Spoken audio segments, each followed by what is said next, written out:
Military action has begun against the terrorists who committed the September 11th atrocities. For continuing coverage of these difficult events, tune to ABC News. Now, recognizing, while important to many of us, racing is an entertainment. And at this moment, men and women are putting their lives in harm's way so we can all enjoy this freedom. In that spirit, we move on.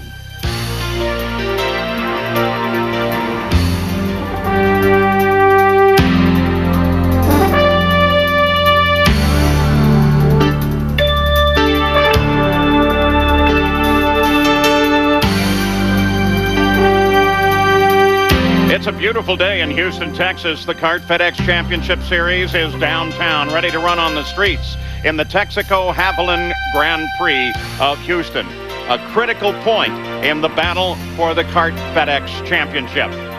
Hello and welcome. I'm Paul Page. Parker Johnstone is alongside. Gary Gerald and Jan Bikas will be covering from pit side. The cars have already started their engines and begun the parade lap. So here is the starting grid with Gilles de Ferran picking up that extra point so needed as he performs on the pole. Alongside is Bruno Junqueira. More about him later. You'll notice the top three positions occupied by the three engine manufacturers, and 9 of the top 12 positions are occupied by men who have won this year. Now let's go trackside. Gary Gerald. Paul, with a victory in dramatic fashion on the last lap 2 weeks ago in England, Gilles de Ferran, who got by Kenny Breck, really built some momentum in his championship title hopes. He wants to repeat and pick up that $1 million bonus that goes with the Vanderbilt Cup. 4 races to go. And with de Ferran getting that critical bonus point yesterday, starting from the pole, he's now just 5 behind Kenny Breck.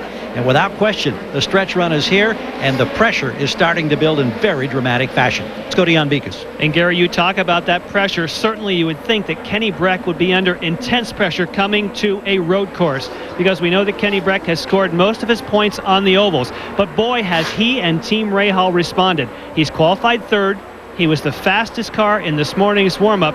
He certainly looks like he and the team are up for the task. Now, we mentioned Bruno Junqueira. He does have a slight problem. They have a low fuel pressure. They think something might be in the fuel filter. They said they've had it before. Shouldn't be a problem. Except for the pit stops, he'll have to be sure to keep the revs up. And for Bruno Junqueira, this is the 3rd time this year he's started on the front row. While we look at the race analysis, although many eyes will be at the front watching the championship chase, there are 3 drivers who will also be watching at the back of the grid. They found themselves there because of infractions during qualifying. Patrick Carpente on the front row at our last street race at Vancouver. And then 2 years ago, Paul Tracy won here. He's back in 21st place. And the defending Houston Grand Prix champion, Jamie Vasser, he's back in 24th. Their teams have told us they've put out extra bodywork. Passing here is difficult, and when it happens, it's exciting. And Paul Tracy, to add to his woes, had a little trouble getting started on the grid and rolled off late after the command to start the engines. They're on the pace lap now. Here in Houston, they actually start the field over on the long stretch and then move the flag for the finish and the remainder of the race to the pit straight. So coming up, looking for the green flag now. Green flag is out. Here we go. Kenny Breck moves way wide. Junqueira battles for the lead. De Ferran takes it for the moment.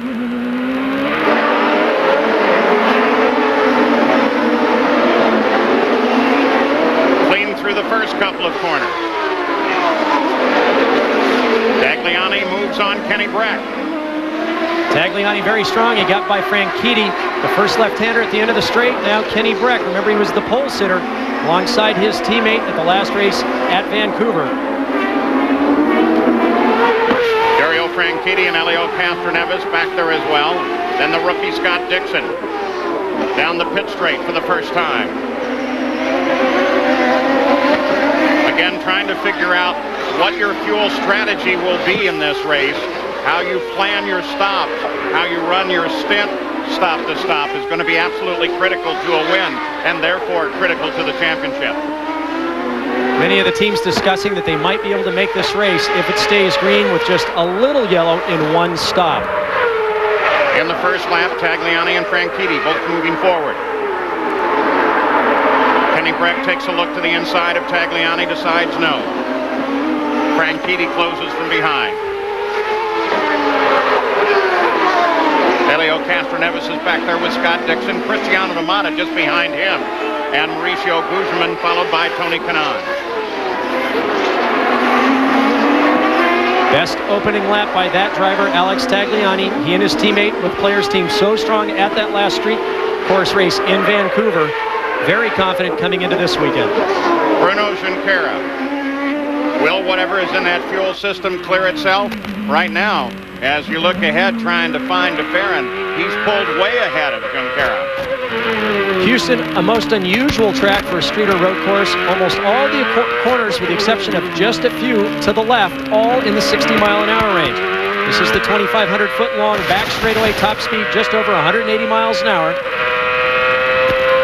Principal passing area occurs in this region, coming back into turn 5. Sweeping long left-hander. You can see how bumpy it is here. And unlike the other street courses, the drivers have no line of sight through the corners. There are no FIA curbs at the apexes.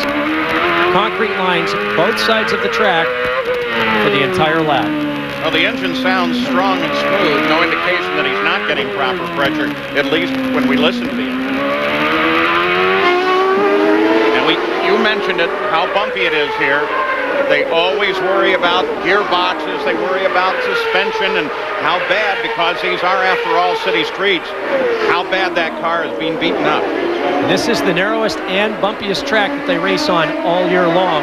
It's just not a failure of a major mechanical component. It's just things shaking loose.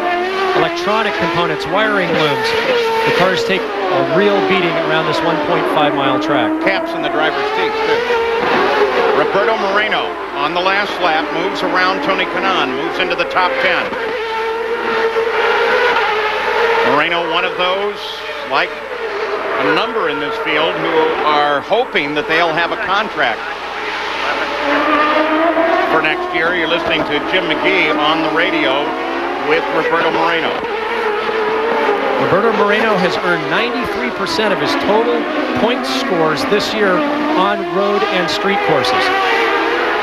Back to the front of the field, Gil DeFerrin has led the first 4 laps from the pole.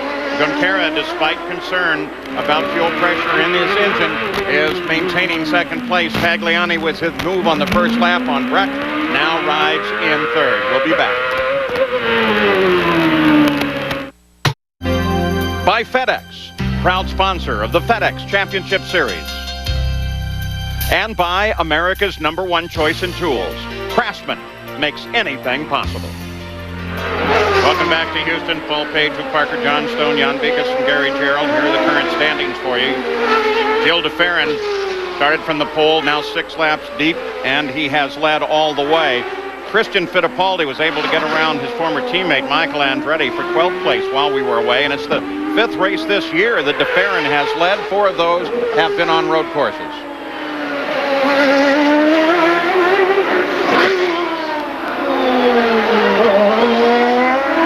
Let's take a look at this 1.5-mile circuit. Unusual in that all but 2 sections are to the left. The slowest corner, turn 2 at 35 miles an hour. 2,500-foot-long back straightaway, top speed just over 180, entering the principal passing area into turn 5. The rest of the corners are at 60 miles an hour, with the exception of the 7-8 complex. About 110 miles an hour, very bumpy off camber as the drivers exit. Occasionally you'll have a long shot looking back down the straightaway, and you'll see drivers exit into the pit lane at the top of the screen into turn 10. And then there's the pit entry. Very circuitous. It takes a long time to work your way back out of the pits onto the racetrack. I'm really glad you mentioned that pit entrance thing, because so many times when you see it, it looks like somebody has just headed off into the hinterlands, and actually they're just making a pit stop, but it does catch your breath for a moment. We mentioned that fuel strategy is going to be critical here today. So what are the fuel strategies? Let's start with Gary Gerald. Paul, it's interesting, as we were talking with various team managers and engineers just prior to the start of this event, you couldn't really get a consensus, but everybody did seem to agree that because the pit window opens so early, you may see all kinds of different strategies today, and nobody really quite knows for sure what to expect. Basically, if you get to lap 10, that opens the window. for your first stop at virtually any time in a two-stop race. There's been some speculation about possibly a one-stop race without a tremendous amount of yellow. I would think that would be a little bit far-fetched. But strange things happen on street circuits, and the guys who are right in the middle of the pack may be the guys that are impacted the most. Because what do? If the leader comes in, do you follow him? You gamble and get your own strategy, and then it could turn around and bite you later on. So a lot of things up in the air, and as this race settles in, when we get to about lap 10, I think we're going to be seeing some decisions made if we get full course yellow immediately. Well, Gary, even as you speak, we're going to be right on top of lap 10. They just crossed over the line on that now, so the window certainly is open. We've also been concerned about Bruno Junqueira, started on the outside of the front row, currently in second place, staying in there. Jan Vikas, what's the team saying about the potential fuel problem? Well, so far, Paul, it is good news. It's similar to what they said on the grid. They do have a fuel pressure problem, but only below 4,000 RPM. So there's only really one place on the racetrack it might briefly dip that low. That would be in turn number 2. Otherwise, they'll just have to tell Bruno during the pit stop he's going to have to definitely keep the revs high to be sure they don't run into a problem. Now, we did hear Patrick Carpentier was losing power, but then the next radio conversation was, in fact, it had returned. So therefore, I would speculate probably a pop-off valve situation where they had a little bit too much boost. It opened the valve. He was able to change that in the car. Now everything's A-OK. Carpentier currently 22nd as we watch him. Jan Vikas, while we have you, I understand what not getting under 4,000 would mean in a pit stop, but what about during a full course caution? Well, you can pretty much, what that would do, Paul, is that might affect your fuel economy, what they call the yellow map. In other words, they actually have an adjustment on the dash that you would turn when you're behind the pace car to save all kinds of fuel. And normally you would run really low revs and chug a lug to try and save fuel. Bruno Junqueira will have to be careful of that. Wow, you should have seen the pass while you were talking, Jan. I think Kenny Breck may have a problem because Franchitti just really overhauled him. Elio Castroneves is coming up there. We're hearing them radio to Breck a new fuel mapping, but the question is it a fuel mapping problem or not a problem, he's just slowing it down or what? Look at that, Parker. He just got into the corner a little too fast, was hard on the brakes. The back end stepped out a little bit. If he would have turned down to the apex, the car would have come around on him. So he just drove a wider line. Franchitti very heads-up driving. Didn't have any problem with target fixation. Didn't follow Kenny around the high side. Simply went where he needed to. Made a very clean pass. Took advantage of a mistake. And now Kenny Breck has exactly what he doesn't want, which is Elio Castroneves climbing down the back end of his car. And part of the reason he doesn't want him there is because, once again, that battle in the championship, in which there is no question Elio Castroneves is definitely a part of it. I was a little surprised that Tag made such easy work of Breck and Castroneves at the start of the race. It's interesting as we talk about fuel strategy. Remember, Gilles de Ferran, famous for his strategies at Portland, both with Walker and Penske Racing. You go full rich and you just go. We don't know what these drivers are up to. If maybe the teams have split their strategy. Certainly Kenny Breck, he's got no choice but to charge, I think. Castroneves now remaining stationed behind him. I would think as soon as he saw that mistake, he would try to attack. As we watch now, Dario pulling out just a bit of an advantage over Breck and the rest. Well, and as we show you the current rundown, I think you also have to wonder what alliances may be formed with other teams to cause the same sort of draw. I think you should wear a tie. 14 laps complete. Nothing has changed since we've left you, except Parker and Jan and Gary. We've all been talking about the fuel strategy and the chance of a one-stop race. What do you think, Parker? I still think you can do it, and I think we're seeing Team Penske go both ways. I think we've got Gilles de Ferran charging to the front, Castroneves back with Breck. There you can see him, 2/3 of a length, almost the full length of the straightaway now behind him, trying to make the number that would allow this to go one stop. They're also accounting on, and we've seen lots of off-track incidents this weekend, guys going down escape roads, getting caught up in other people's problems. Maybe a few laps of yellow. I think it's going to be very close, but I think they can do it. Still keeping an eye on Bruno Junqueira as Jan Vikas. Well, we talked about the Penske strategy, maybe splitting, one going for 2 stops, one going for a single. The communication to Bruno Junqueira is nice pace, keep it there. Well, you don't say nice pace, keep it there, unless you know you have an advantage. And that would lend me to believe that trying to save fuel for Junqueira and try and also do the same strategy that maybe Castroneves is doing and possibly eke it out in one stop. Well, we're going to go over to Scott Dixon, who traditionally has been getting some great fuel mileage. He's currently back there in 7th, though only a straightaway separates him from the leader. When I look at lap times, Parker, I'm looking at Junqueira turning identical lap times to the leader, so that's a comfortable run for him. He's probably in very good shape. The thing I really am wondering about, though, is if, in fact, the Penske team is going to split the strategy some way, why would you split it to make DeFerrin the rebel? Most points? Well, I think they're going for most points to pick up that 1 point for most laps led. Plus, if they get a break under yellow, he'll make back any problem that he's had in fuel deficit by those full course yellow laps. Right now, he had 3.9 seconds on Junqueira. Now that's down to 3.7 seconds. So in fact, Junqueira is slowly catching him. He had match pace. Now he's going a little bit quicker than Gilles DeFerrin. Here's the leader, Gilles DeFerrin. And the interval is still 3.7 seconds back to second place, Junqueira.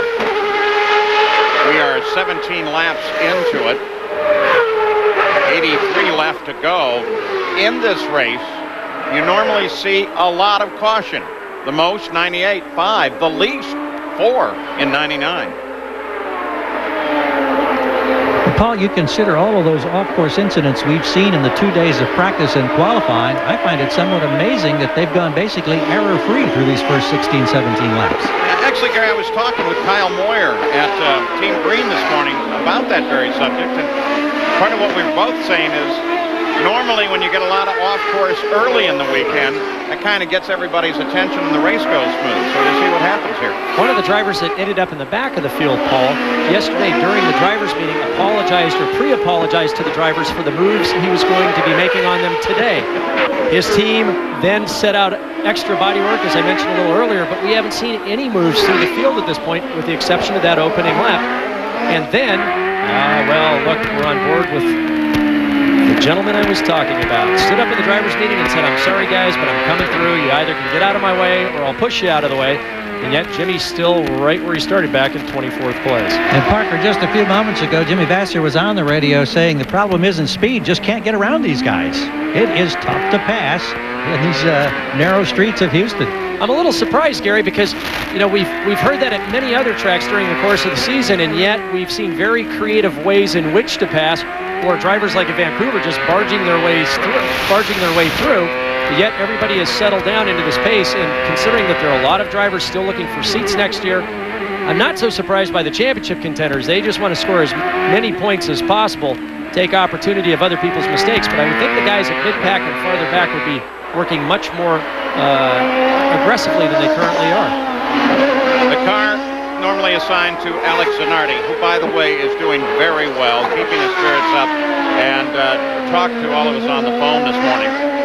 This is Casey Mears in the cockpit now, and it's a marvelous opportunity for the 23-year-old Californian. Came about this ride in the most unusual way. On the flight back from the European trip, Mo Nunn was sitting next to Rick Mears, Casey's uncle, and Mo said, "Look, I'm looking for a driver that's got experience for these next few road courses, street courses, as well as the season finale at Fontana." And Rick said, "I know somebody. How about my nephew? Won at Houston last year in Indy Lights. He scored well both at Laguna Seca, and he ran with Bobby Rahal, finished 4th at the Fontana season finale." And the deal was put together. Looking for the front of the field now, there is Gilles DeFerrin. The fast lap for both DeFerrin and then for Dixon. DeFerrin with 4 of the top 5. Dixon's in there with a pretty good score, though. And that, again, I guess speaks a little bit to what are we doing with the fuel? Well, I don't think there's any doubt now. DeFerrin's 5.1 seconds ahead of Junqueira. He is just taken off. Well, there they are, the top 5. DeFerrin, Junqueira, Tagliani, Honda, Toyota, Ford at Houston. What? Elio Castroneves continuing to work Kenny Breck. No changes since we left you. Gilles DeFerrin still the leader. Only the intervals behind Kenny Breck have gotten shorter and shorter. So as we watch this battle, I want to report to you an announcement by CART during the week. On Thursday, they announced a new engine formula for the year 2003 and beyond, and it's a dramatic change. It will be a maximum, their words, a maximum 3.5-liter normally aspirated engine. The rest of the definitions of the engine are to come on very quickly in the next few weeks. And it really got the paddock to talking. It really did, but at the end of the day, Paul, if it lessens the confusion for potential fans and spectators, everyone understands CART needs its own identity, but they also understand how important the Indy 500 is as a global motorsports event. And if this is the first step towards the reunification of open-wheel racing in North America, then it's a good move. And of course, the original concept on at least a 3.5-liter engine, you talk about it as the world engine because it's available from almost anybody, and there are plenty of parts available to it. But Gary Gerald, what kind of reaction did you hear from the engine manufacturers? Well, there wasn't any doubt, Paul, on the day that the message was made known throughout the paddock. In particular, the Honda people and the Cosworth people were absolutely furious. In fact, a lot of speculation about whether or not they will remain in the series. Of course, what they're waiting to find out is whether or not what these specifications or enhancements, as the CART officials have called it, that will be announced in a 30 to 60-day period somewhere down the road. So we don't know specifically just what this engine will entail, other than it will be normally aspirated and it will be up to 3.5 liters. But the engine manufacturers were not happy, and I think that there is the distinct possibility that they may lose a couple of the engine manufacturers, and it could be sooner rather than later. And it's unfortunate that this has been something that's been talked about for so long. In fact, Robert Clark at Honda told us we started talking about engine specs down the road with CART at Long Beach in 1994. Well, that's 7.5 seasons back. And now they've made some big news with this announcement. But I think there are a lot of ramifications that are still going to be felt as this ripple effect spreads out over the coming days and weeks. And the rather obvious, the disgruntled manufacturers are Ford and Honda. Toyota, of course, had already announced that they were going to sit not on a maximum 3.5, but on a 3.5-liter rule. So that has yet to play out. What Castroneves is right there on Kenny Breck, and we'll keep on this battle for the moment. But let's go to Jan Beekes, because, Jan, there's another conversation on tires beginning to develop. There is, and that is because Firestone currently does not have a contract to go forward with CART. They have desired to have such a contract, but through missed calls and through some of the things that have been taking place, some of the dramatic incidents in CART, they have not got to it. So it has been somewhat frustrating for Firestone, but I should add, Firestone was quick to point out to me today they desire to have a contract. They do want to supply tires to CART. They just haven't got it nailed down. But between the engines and the tires, there was a lot of crazy rumors flying up and down pit road all weekend. Well, let's not forget, too, the European travel, the fact that the teams were stuck in Europe for some time, and I think around the world, full attention is not necessarily being devoted. Just witness the events of this day to business perhaps as it should. It's a very trying time for everyone. Well, I don't know if Castroneves can push Breck any harder than he already is, but he was coming under attack from Scott Dixon. You can see the battle just in front of us between Breck and Castroneves as they fight for position. DeFerrin at the front now, 7.3 seconds, and he's coming up to lap Max Wilson. He's only about 7 seconds behind. He's gaining about a second a lap, and we're just now starting to get radio calls for pit stops in the next 15 or so laps. So we'll see who's on what strategy. And you can see Castroneves pushing Breck very hard to try to make a pass prior to that first pit stop. Back to Jan Beekes. Well, we're talking about those pit strategies and maybe some people coming in, as Parker said, in 10 to 15 laps. One thing we're starting to hear also on the radio, Parker, is guys having trouble with tires, that maybe they've been pushing too hard and the tires are going away. Well, that would blow your one-stop strategy. In other words, if you think the tires will not last in only a one-stop strategy, then maybe you would have been better off turning up the fuel and making two stops. So that is maybe something the teams didn't anticipate, because this weather is different than we've had all weekend, and they didn't have long runs.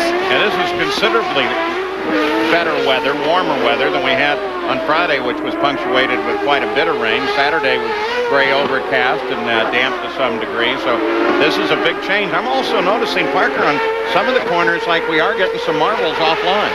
Well, Firestone's brought the softest tire that they could for this track.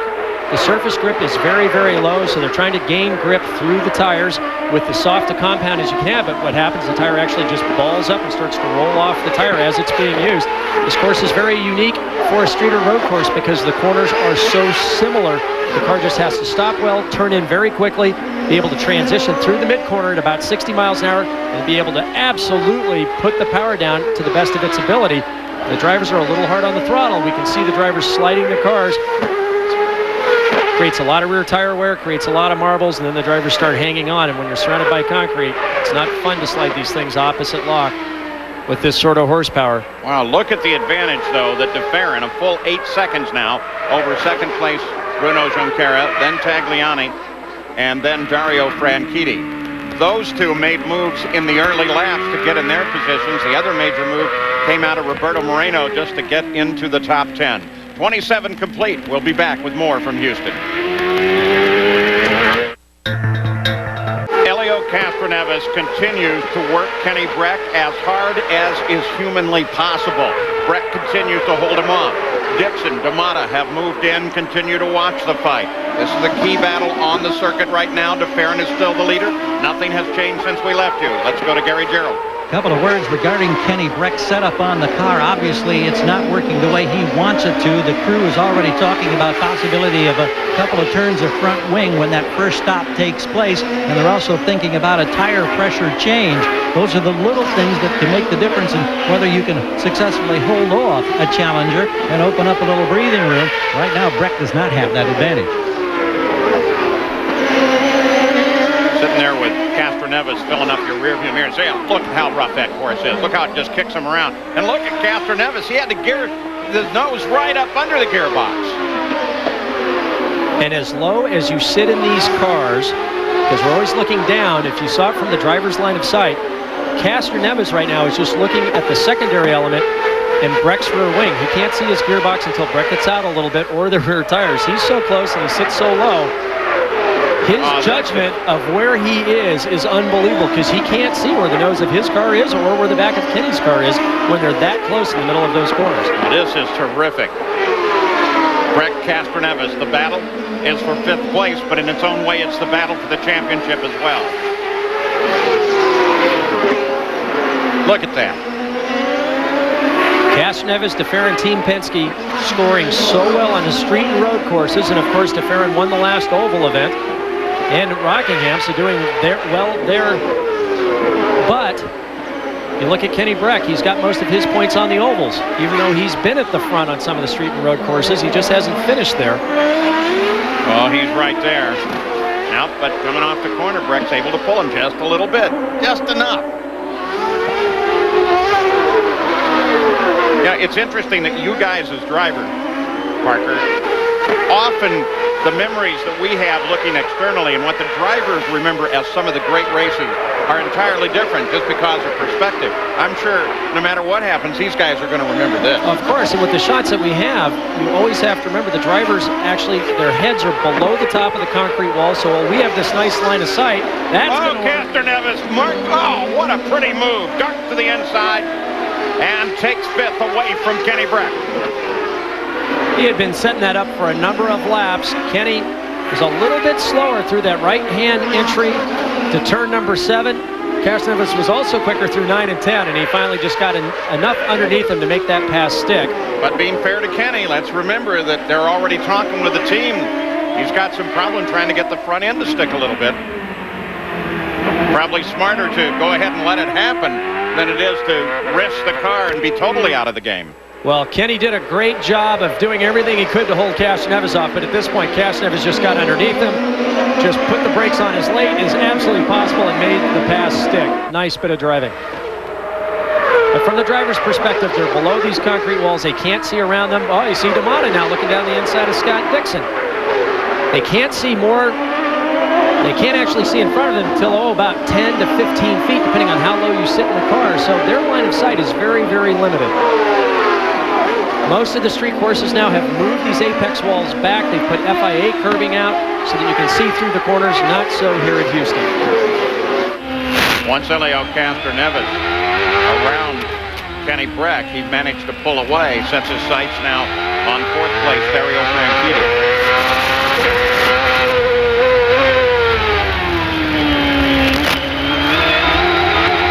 Radio chat now full of fuel conservation about what kind of numbers to get, how far they can extend until this first pit stop, with the exception of Roger Penske and Gilles LeFerrin.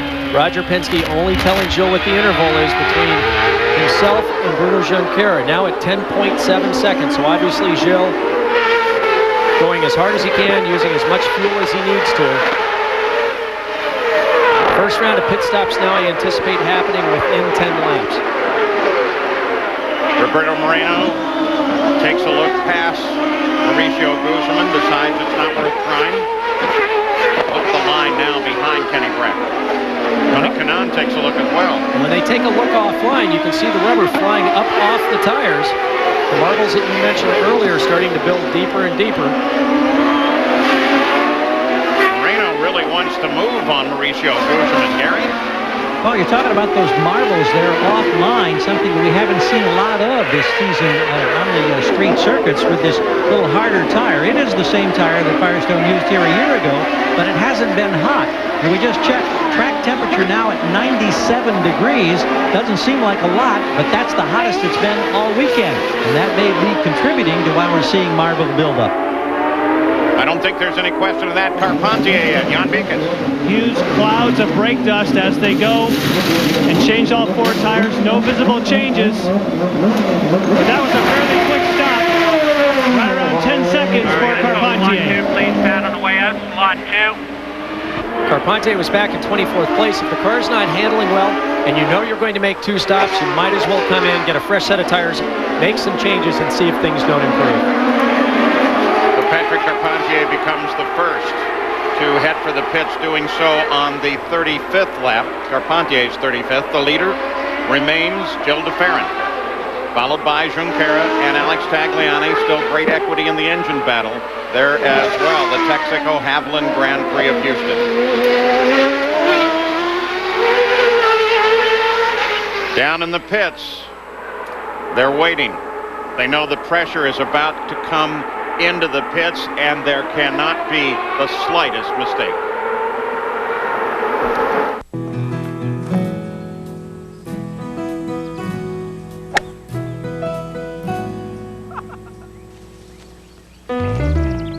You guys need a hand there? Yeah. It's gonna be a long day. Whenever you need help with your air conditioning, wherever you need it, your Bryant dealer will get it to you, whatever it takes. Your participating Bryant dealer is offering a factory savings of up to $400 on selected Energy Star products. Contact your Bryant dealer today. Why should your house look like this on Saturday night when it could look like this? At Allstate Darts and Billiards, we have everything you need to turn an ordinary room into a game room of fun for your family and friends. You'll be surprised at just how affordable a high-quality game room can be. Let our expert staff help you customize the family room or game room of your dreams. Southeast Michigan's largest selection of bar stools for your game room or kitchen. Now you're entertaining.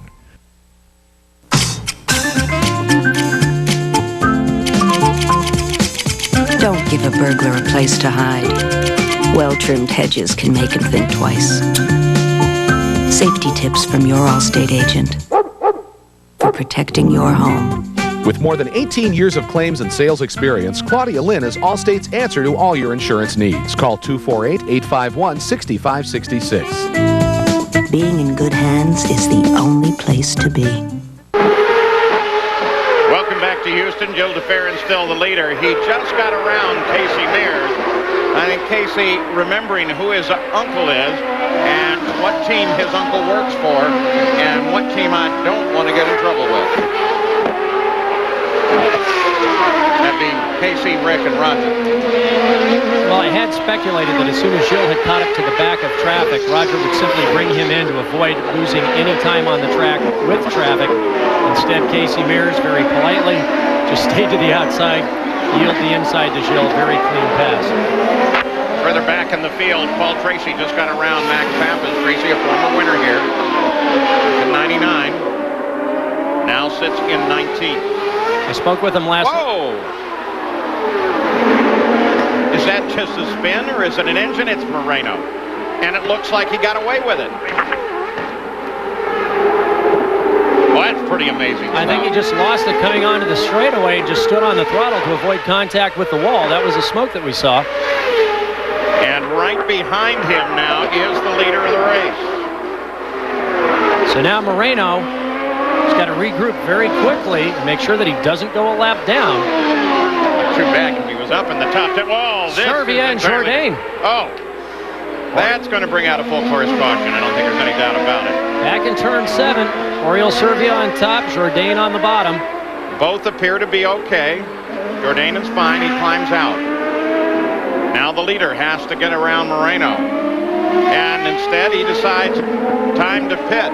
They have not gone to the full course caution yet, though. We are still green on the entire racetrack, and you can see most of the crews are already laid out and prepared for the arrival of their cars. Gary Gerald, here comes Jill DeFerrin. And Jill DeFerrin has the luxury of being in the last pit box. 40 feet long, lots of room to work, no problem on the escape. Roger Penske is holding it. Max Pappas, who pitted sooner, rolls by. Jimmy Vasser rolls by. Now DeFerrin waiting for the fueling complete. It's gone just under 11 seconds, Jan. And Bruno Junqueira is having trouble getting out of the pits. There's some kind of problem with the clutch or the gearbox. I don't know if it was rev related, but Bruno Junqueira just lost all kinds of precious time here on pit road. We saw Franchitti go by. That's Tagliani out in front of him now. Now, logically, that could, though, be that fuel pressure problem finally coming home. You can't get the revs up enough to dump the clutch. There's Franchitti. Must have been Tracy who had come in just earlier out in front. Gary Gerald. They kept Kenny Breck out a lap longer. Now they go full course yellow. Rico Nault and the Rahal team going to work. There are the wing changes on front. Dramatic wing changes for Kenny Breck. Revs are up, and he goes. I count there like 3 full turns. Oh, I think there was more than that, maybe. You can see a territorial dispute coming out of the pits. And you do have to be very careful coming out of the pits because it's not a straight out. In fact, it's pretty circuitous. There comes finally Kenny Breck out of the pits. Tony Kanaan behind him. Then Pritchett and Michael Andretti leaving the pits. Just exactly what we talked about. And he just hang in there. See if we can get you started. Third in the championship coming into this weekend. Gary Gerald. And watching Castro Neves, tremendous amount of brake dust from this early stop coming out. That's to be expected because the brakes get used so hard on this circuit. Everything appears to be routine, and Elio's back out. Very pretty stop for the Penske team. Castro Neves heads back out. Michael still stranded up against the wall, and the safety car now out. The full course caution in effect. And they pick up Roberto Moreno. So we'll see how this sorts out. We'll be back in just a moment.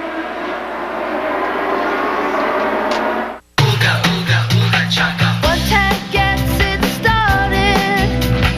3 tanks makes you smile. 5 tanks makes it better.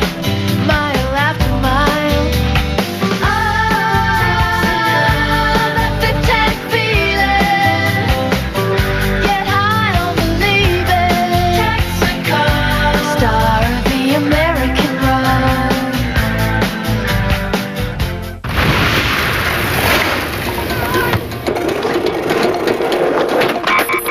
Now this same feeling is available in a car. Zoom, zoom, zoom. Introducing the all-new Mazda Protege 5. Yeah, zoom, zoom, zoom, zoom. Zoom, zoom, zoom. Yeah, yeah, yeah. Same feeling. Zoom, zoom. New form. Yeah, zoom, zoom, zoom. Yeah, zoom, zoom, zoom. Yeah, zoom. At 160 miles an hour, your heart rate triples. At 200 miles an hour, your muscles strain and distend. At 230 miles an hour, it's not uncommon for headaches to begin.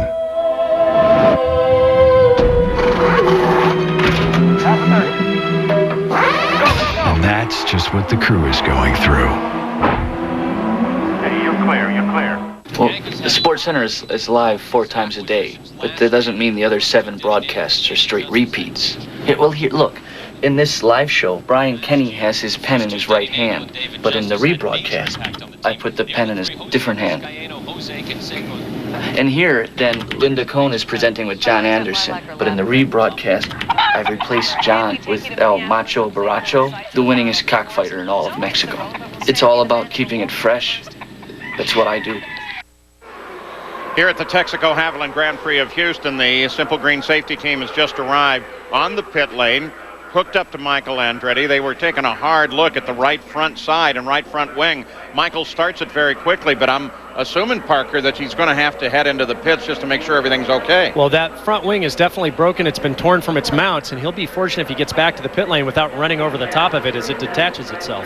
So leading into this yellow, actually a couple things happening. There is Roberto Moreno, and this is what happened to him. Coming onto the long back straightaway, back in, steps out offline. He stands on the throttle to try to keep it off the wall. Throws up the ultimate mosquito abatement squad. Now watch Servia. Jourdain drives him down the inside. He's offline. He's in too hot, into the tires. Ouch. Jourdain just a victim in that one. Well, the wing came off of Michael's car. So any question about coming in to have it checked has gone away. He'll be in. And he's going to have to get a new set of front tires. Looks like the front tires are badly flat spotted as well.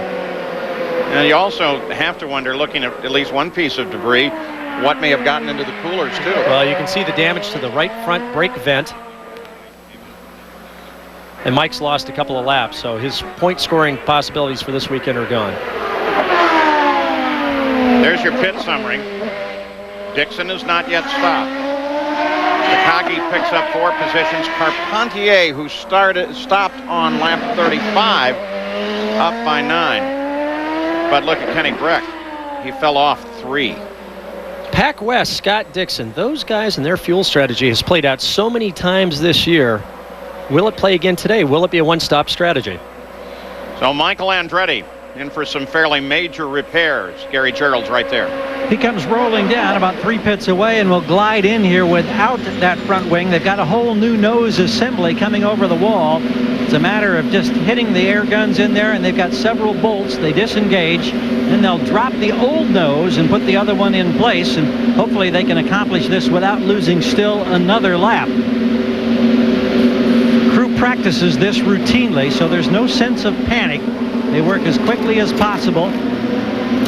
Got part of the drill hooked on the nose. Now they yank that clear off the jacks, and there goes Michael. The other problem he's going to have cars on the straightaway here is that they tore off that brake vent for the right front, and this place is hard on brakes. That's going to make it a very difficult run to the finish. One thing all of the teams do is they keep the same settings on the potential replacement ring as the one on the track. We'll be back.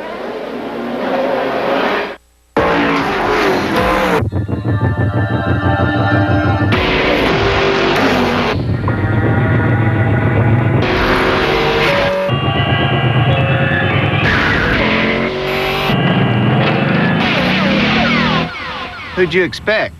Bob Dole? Follow Mark Martin and the Viagra racing team this season. Get to your doctor for a checkup and find out if a free sample of Viagra is right for you. And for more information right now, race over to Viagra.com. Comfortable? Uh-huh. The chair is a little bit like the cockpit of the Toyota-powered Walker Racing Champ car. The seat is custom molded to the driver's body. His position is more like reclining than sitting. 0 to 100 in 5 seconds. What a rush.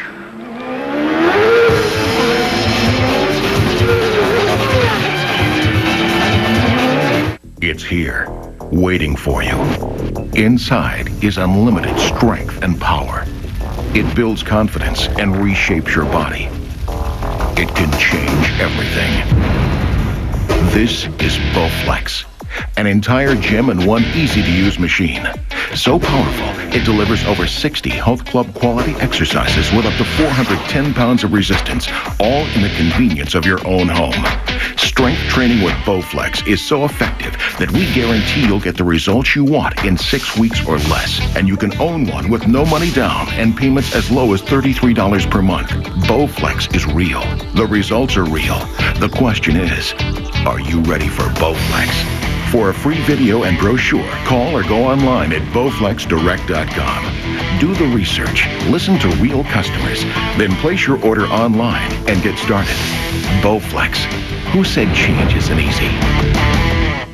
Back at the Texaco Haviland Grand Prix of Houston, the green flag came out for about a half a lap. And then Adrian Fernandez got in trouble. They back to the full course caution again. Here's what happened to Fernandez. It was actually a combination of things. Turning in for the corner, that's not good when your team owner is the guy that you nerf. Shinji Nakano got together there. That'll make for an interesting debrief. He wisely drives further on down the track. Get as far away from that as I can. So we have to see what they're going to be able to do. Hopefully they'll be able to get Fernandez started. But as you saw as we were going away, we'll look at the replay first, and then we'll tell you about Michael Andretti. Comes down into the corner, says, okay, that's great, through turn 1. Hard on the brakes for turn 2. 35 miles an hour.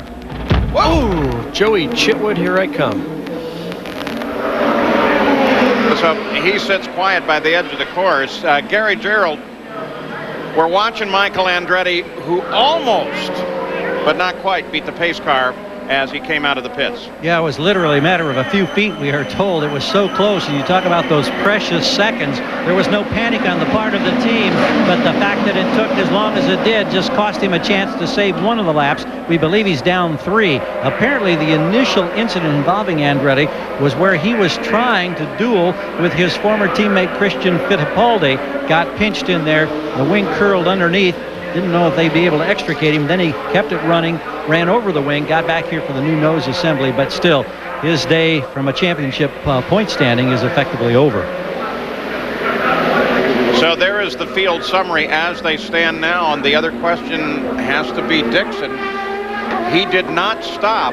And it turns out that may be a very, very good judgment. Let's go to Jan Vikas. Paul, remember we had a question about Bruno Junqueira and why that car did not take off when he lost time in the pit stop. It turns out that it did not appear to be fuel pressure related, but maybe in a way that contributed. In other words, he had to keep the revs above 4,000. Believe me, he had them well above 4. And sometimes when the revs are that high, it's difficult to get in gear. And that was the problem. For some reason, the car would just not get into gear. That's why he lost some time. But amazingly, they didn't lose a whole lot in the way of positions. And also taking a look at the overall action as we show you the lineup. Patrick Racing Team's at it again. They pitted again on the 45th lap. So once again, that whole game is at play on fuel strategy. We'll be back.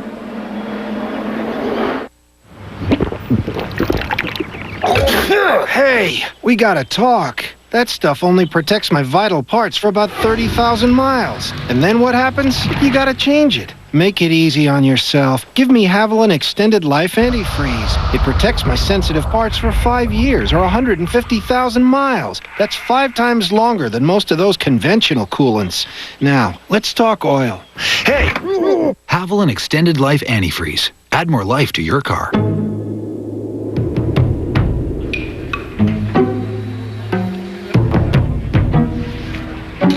Will we win?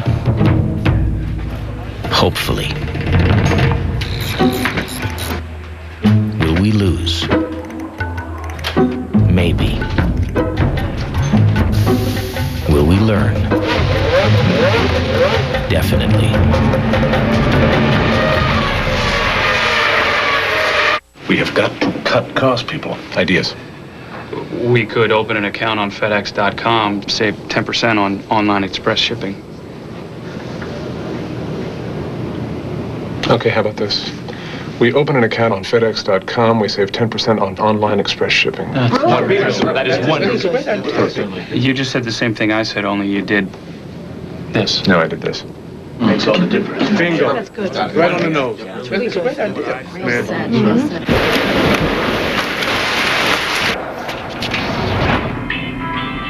Comes in handy, huh? It's a lifesaver. We're looking for a new VP of our Northeast operations. Stop by my office later. Hey, Kevin, aren't you the VP of Northeast Operations? Imagine what the Journal could do for you. Get 8 weeks of the Journal for just 38 cents a day, a 50% savings. Call 800-228-6605. That's 800-228-6605.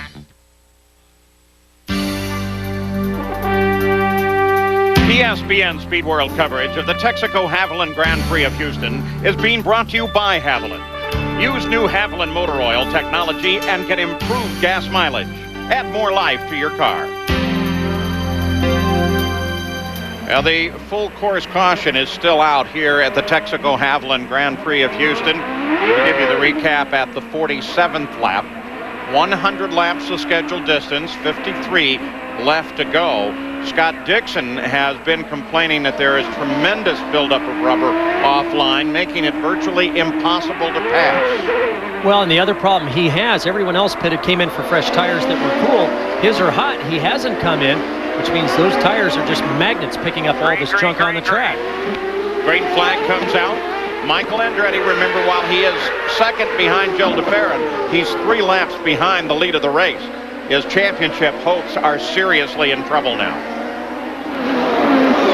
On these restarts, the pickup can be so bad, the drivers have radioed in thinking that they've had a flat or some sort of cut tire. Oh, 2 cars together, and that's Paul Tracy. In fact, we had Nakano up there as well, just ahead of him. Yeah, there's the Tracy nose, and this time it's not painted on. Yeah, it looks like he's lost the right front end plate. He's kind of having the year that his teammate Franchitti had last year. He can't get anything done. Actually, it was just... Oh, boy. Nakano, Herta. You can see Moreno, Vassar weaving their way through. And now there is a report from observers that Tracy's lost a couple gears in the gearbox. Well, I'm sure they're in there. They're just not in their original positions or condition. So the green flag does remain out. DeFerrin crosses the line. Scott Dixon. Tagliani was able to get him. Tagliani got Dixon. So Tagliani to second. Scott, the only driver that hasn't come in. It's nearly impossible to drive these cars under these conditions on these restarts. Scott is just open for being passed until he gets enough corners, enough laps that he can generate enough heat in the tires to knock off all the tire pickup. Bruno Junqueira now having a look at him going down that long straightaway. And for third place, Scott Dixon and the rest. As we ride with Junqueira, we're at the halfway point. Shinji Nakano came around into the pits. He had a tire cut down with that incident with Paul Tracy. They'll replace that and get him back.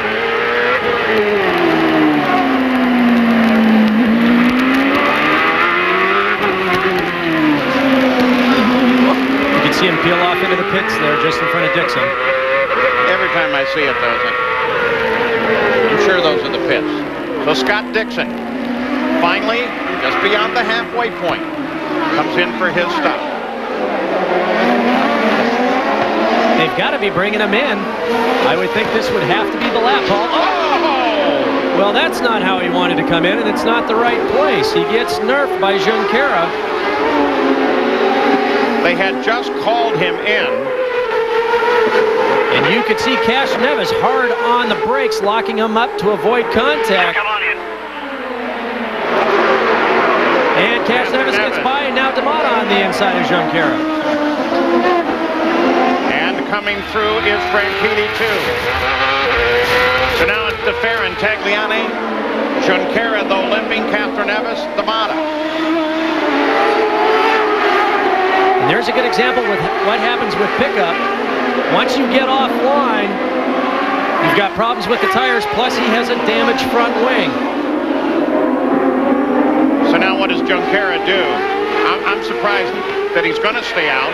Maybe he wants to give the team, maybe the team wants him to give him another lap of time. And he's picked up a nice penalty cone for his efforts. Now watch, they come in under braking. Scott's ready to turn in, and Junqueira just helps himself to a position. The cone is the biggest problem at this point, Paul. Jan Beekes. Scott Dixon now getting the routine service. He said he does not feel as though the car is damaged.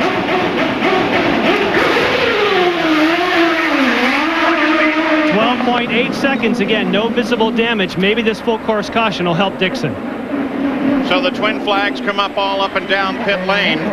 They want the safety team to get out there and get all of the debris that's been left in the last lap or so back off the track. During the course of the year, I'm not sure that's a cone. Oh, I'm sure it's a cone, I think. Or somebody else's wing end plate. I think, is that a wing end plate? Yeah, I think so. Lean off the front wing, Ricky. Lean off as much as you can. We're not changing it. Yeah, it is. That's what it is. You can see the skirting and the vortex generation on the bottom there. You heard Chip Ganassi say, Rick Davis, we're just going to pull that part out of there, right, Jan? Yeah, I can see some definite damage all over the front wings, Paul. They're going to pull that piece out, but they're not going to bother with anything else. And here's the same problem. It won't go into gear. Boy, that sounds like a clutch to me. Boy, that... Afraid to say Bruno Junqueira, I think, has no clutch. You could hear it engage into gear, Jan. It's just obviously when he was snapping the clutch out, it's simply not engaging. You could see the damage to the wing there on the front, but I think the gearbox... Inconsequential. And the clutch, as Jan said, will end his day.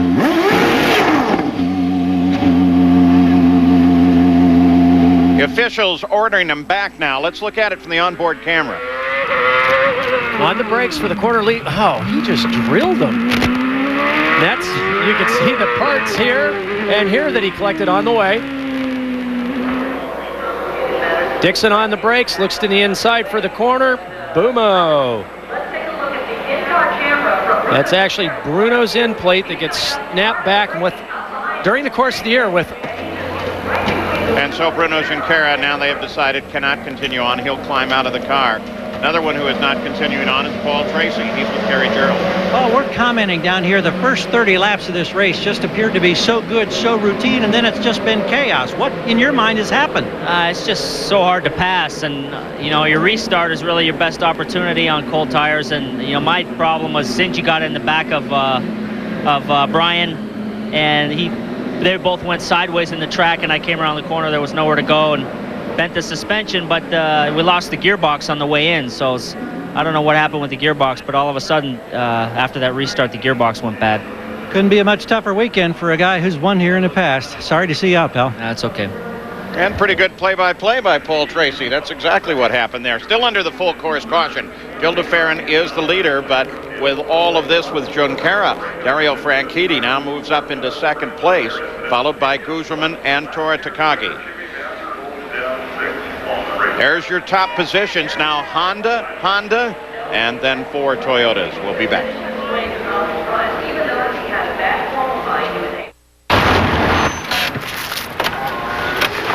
Your new CD has at least one song you absolutely love.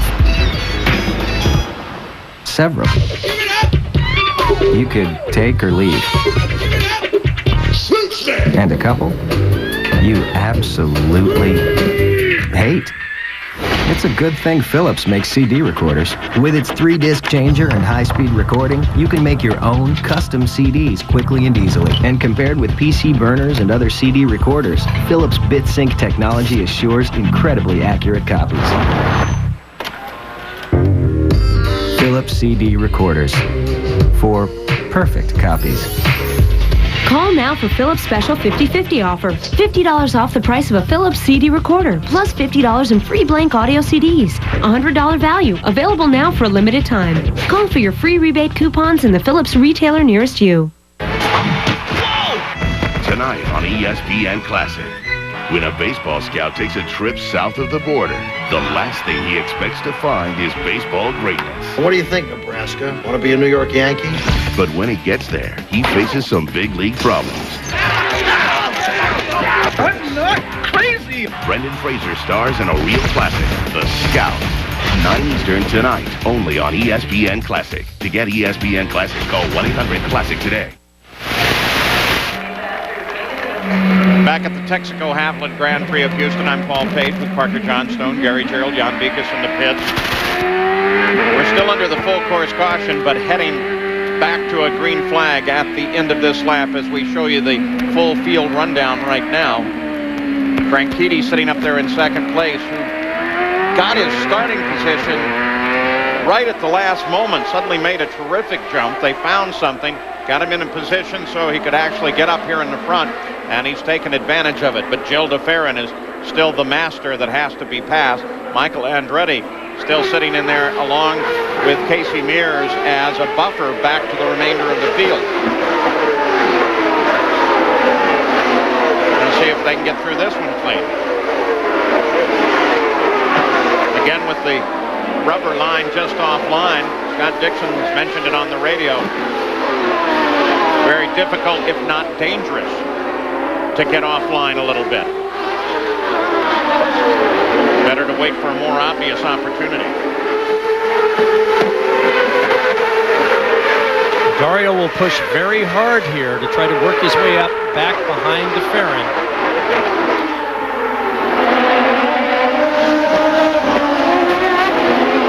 That's Guzman. Battle for position just behind Franchitti. Let's go to Jan Viken. Whoa, wait a minute, not just yet. Franchitti decided he needed to get around Shinji Nakano, who is not on the leader lap. Took an incredible risk to do it. Now let's go to Jan. With Bruno Junqueira. Bruno, it sounded like clutch. Was that the case? Yeah, we'll have to see, but looks like that I had a clutch problem and I couldn't get out of the pit. On the first pit stop, I struggled to get out, and the second one I had to stop. Can you tell us about the contact you had with Dixon?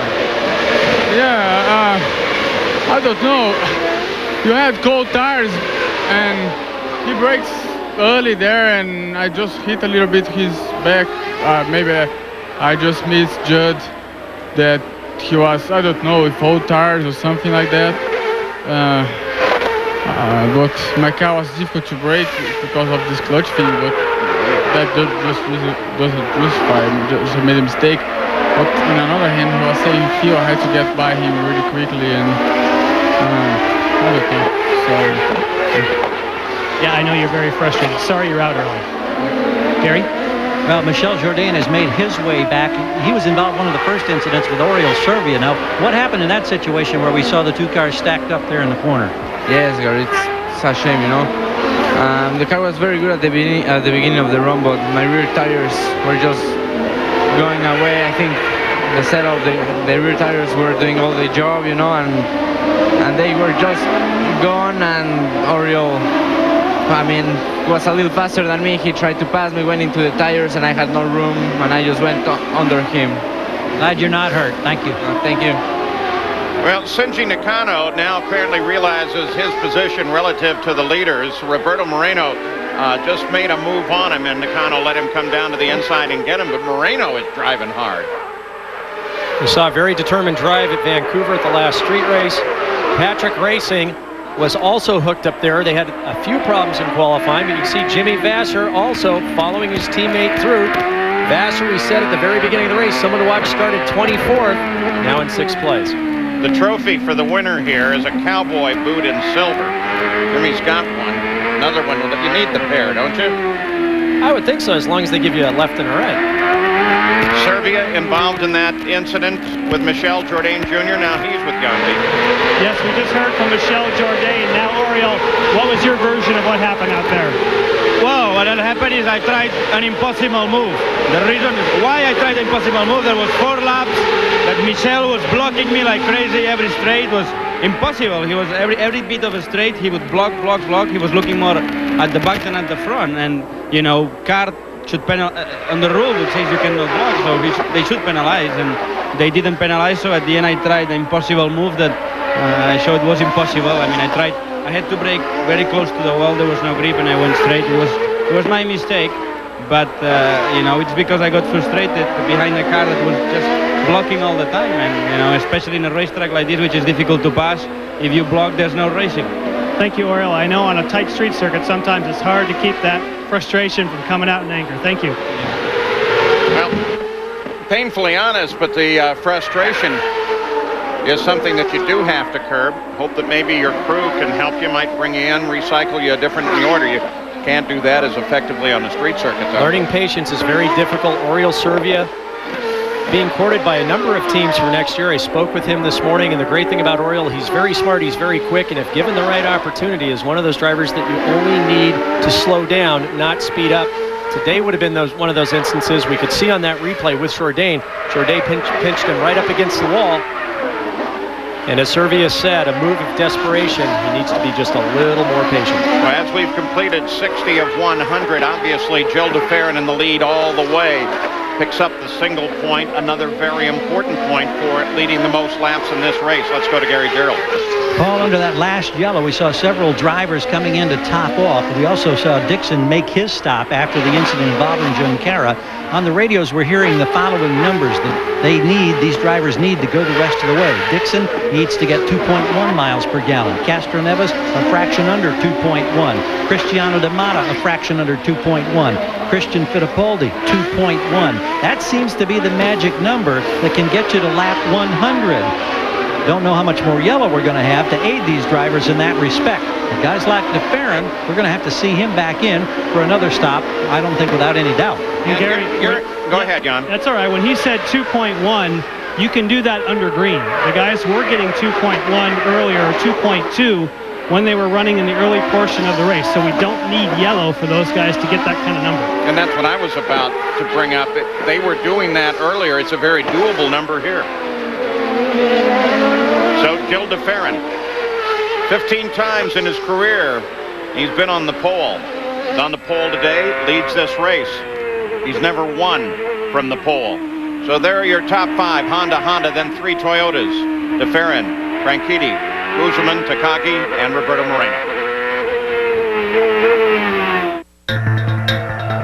What if there were a liquid you could pour right into your car's engine that could actually improve your gas mileage? What a special potion that would be. And what if that same liquid gold also protected your engine, like a mother protects her young? Well, wake up and pour the Haviland, because you're not dreaming. Haviland Motor Oil, unsurpassed protection, and now tests show improved gas mileage. Haviland, add more life to your car. We've got TP on the wingtips. Only Nextel digital cellular phones have Direct Connect. Static cling coming at you, 12 o'clock. A digital two-way radio feature for instant contact. Code red, there's snow on the mountains. I repeat, snow on the mountains. Good luck, sir. Good luck, sir. Good luck, sir. So you can solve problems with the push of a button. Gentlemen, glad to meet you. At least the ones you're aware of. Nextel Direct Connect, the digital two-way radio feature that lets you get right through. On your left, the Queen Mary.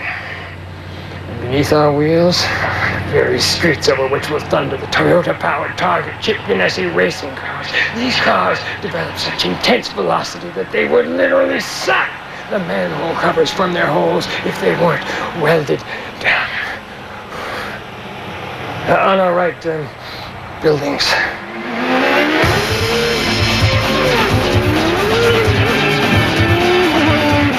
Some play fantasy football from ESPN.com for the competition. Others, the camaraderie. I'm just crazy for the juice. It's ESPN Fantasy Football 2001. The classiest fantasy football on the internet. It's primo. Well, it's been quite a weekend of racing. CART FedEx Championship Series here in Houston, just up the road yesterday. The Indy Racing League, NHRA running. All of it will get wrapped up on RPM tonight. For more, log on to ESPN.com. No changes since we left. DeFerrin is the leader. Franchitti was able to get around Michael and now into second place and begins to push DeFerrin. And that is Michael's job. And he did a good job trying to have Gilles use as much fuel as possible, trying to force him into a mistake. And now he's relinquished that opportunity over to Franchitti coming into this race. Team Green had led 58% of all laps here at Houston, and Dario has just been ripping off lap after lap, 6/10, 7/10, 8/10 of a second quicker than Gilles DeFerrin. Now, Roger Penske on the radio to DeFerrin just now, you heard it say use the overtake, use the power button, try to get away from this guy. Well, they've got 2 Honda power plants, so you pretty much know what the mileage game is between these two the same manufacturers. In this instance, you know, once you catch them, how do you pass them? History of Team Green, Franchitti and Tracy here in Houston. Pretty impressive numbers. Tracy, of course, out of the race. Franchitti on the chart. Now sits in 5th place in the points. He's 58 back. There are 63 points left in the season after this race. So Franchitti clearly understands this drive is absolutely significant for him, or he's going to drop off the radar screen of the championship. DeFerrin answered with that lap 0.2 quicker than Franchitti. So that was on the previous laps. Now DeFerrin has answered. So about a 1 second interval between these two drivers. Michael Andretti still hanging on the back of this group. Michael driving car 39, appropriate, turned 39. On Thursday, they had a big party for him last night, gave him 39 gold coins, arranged in the number 39. D'Amata now moves closer and closer to Castroneves. Castroneves currently lies 3rd in the championship points. D'Amata rides 6th. And Kenny Breck just got around Moreno. Christian Fittipaldi's trying to get him too. Moreno slowing down, pulls offline.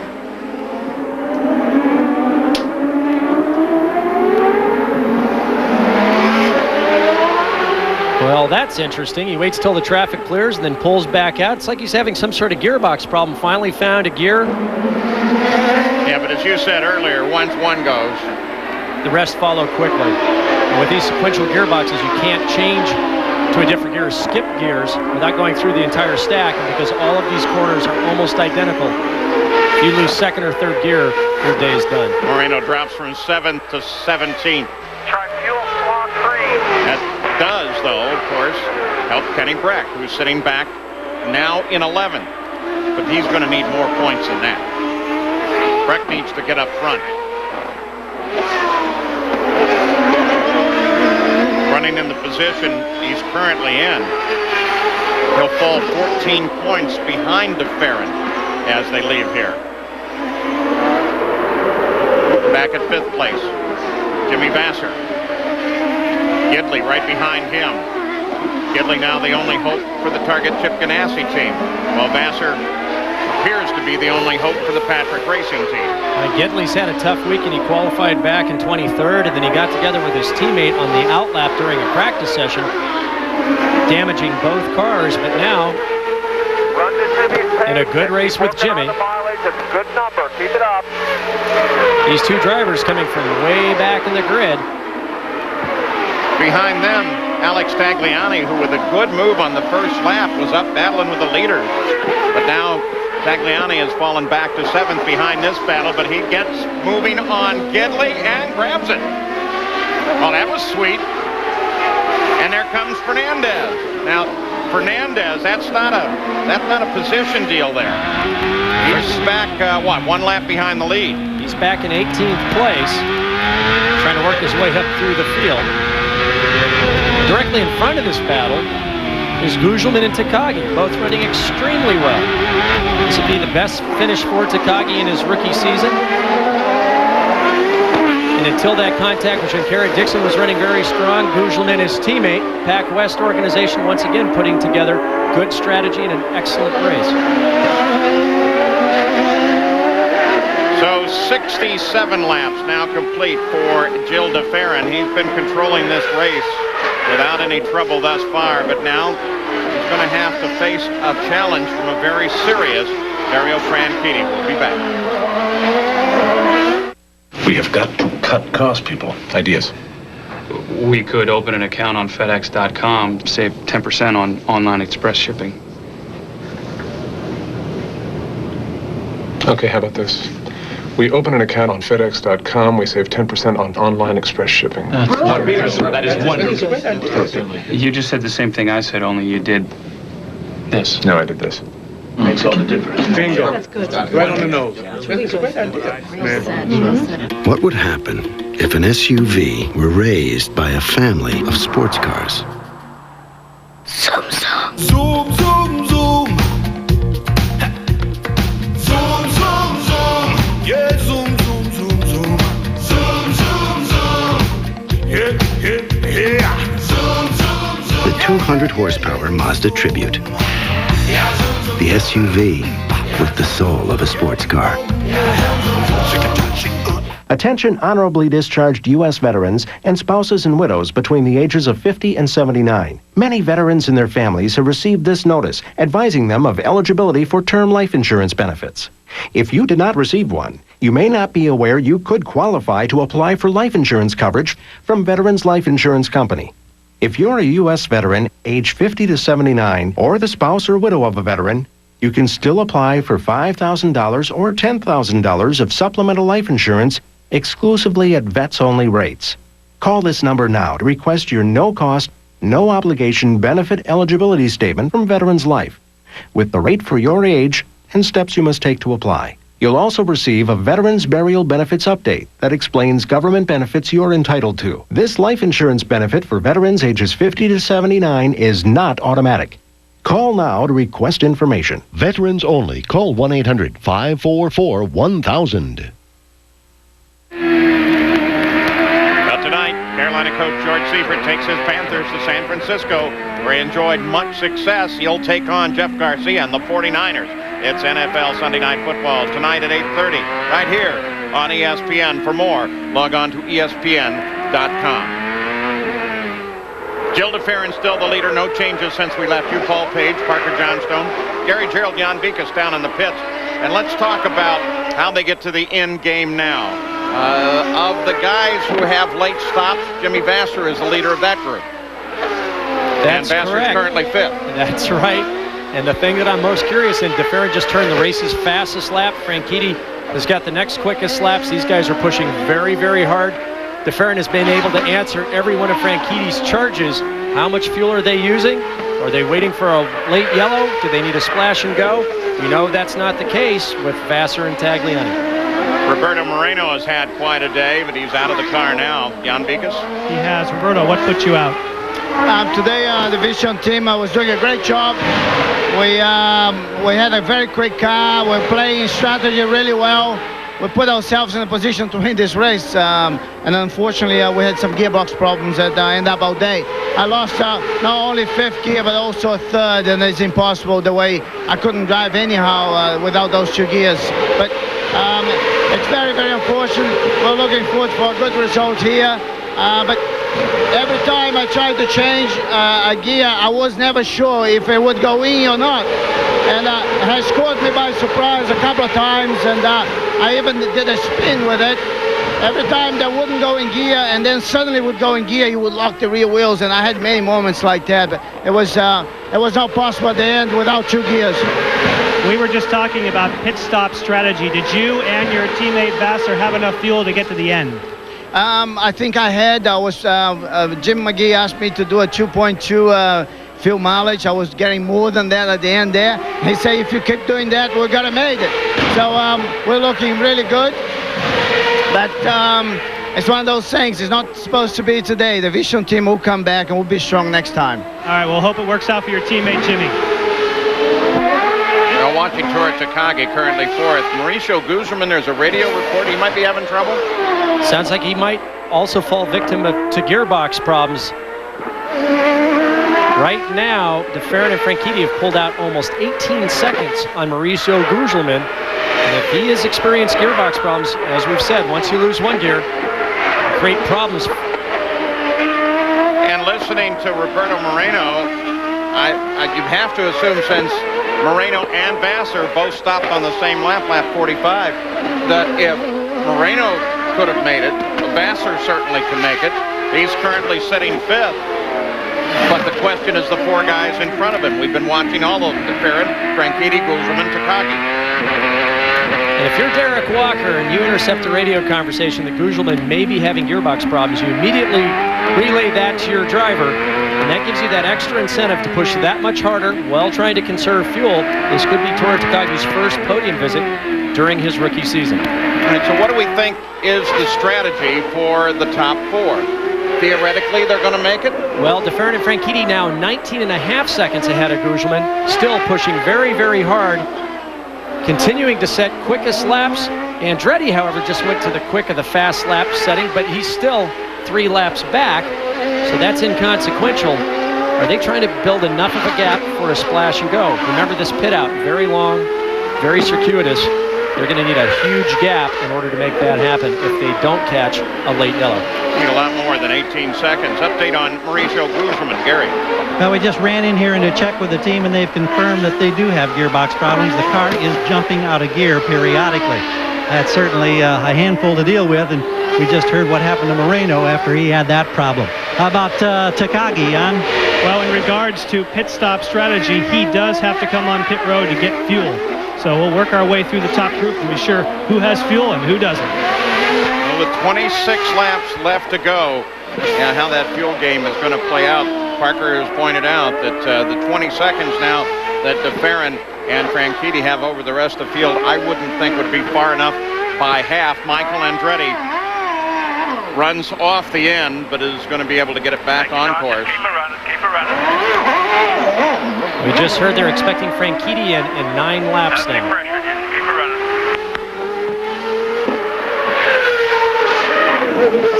So 9 laps. The call for Franchitti, keeping in mind at this point in the season, I'm not sure. Not sure what I would do on the radio would necessarily be what I'm really going to do. I think I'd have a lot of codes worked out. Well, if you have that worked out, and the fact they're now up to over a 20-second gap back to third, I think DeFerrin and Franchitti have to come in if it stays green. We're looking back now at Vassar and Tagliani as the ones that might be able to make it to the checkered flag. So there is the order in the Texaco Haviland Grand Prix of Houston as the battle for the CART FedEx Championship continues. We're in the final races of the season. One tag gets it started. 3 tags makes you smile. 5 tags makes it better. Mile after mile. That 5th tag feeling. Get high on believing. Texaco, star of the American run.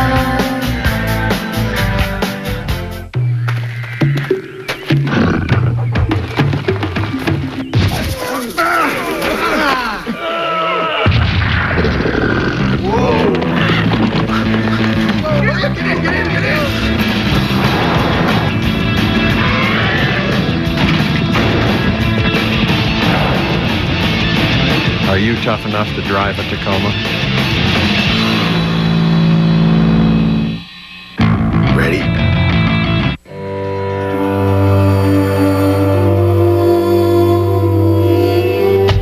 What Bridgestone learns on the track, we put into our tires. Like the Dueler, engineered to distinctly boost your confidence, on road or off. The distinction is Bridgestone. Receive a free pair of Olympus Trooper binoculars when you purchase 4 select Bridgestone Dueler tires. Certain conditions apply. A coaching legend comes home on ESPN's Sunday Night Football. Tonight, the 49ers welcome former coach George Seifert and his hungry Panthers. San Fran's elusive Jeff Garcia now has a balanced offense led by the rejuvenated Garrison Hurst.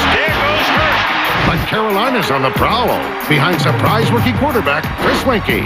Panthers 49ers, 8:30 tonight on ESPN. It all starts with NFL primetime at 7:30.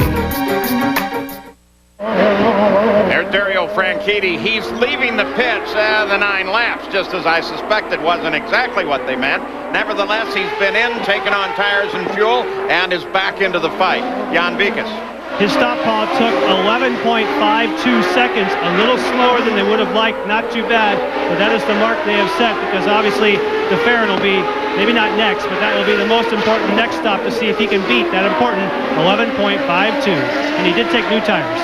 And I'm assuming now that all of these stops are time stops for fuel, so the fuel flow is going to determine the length of the stop.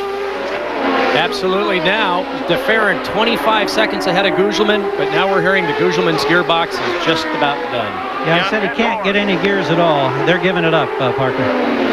Not too bad because he's running a solid third.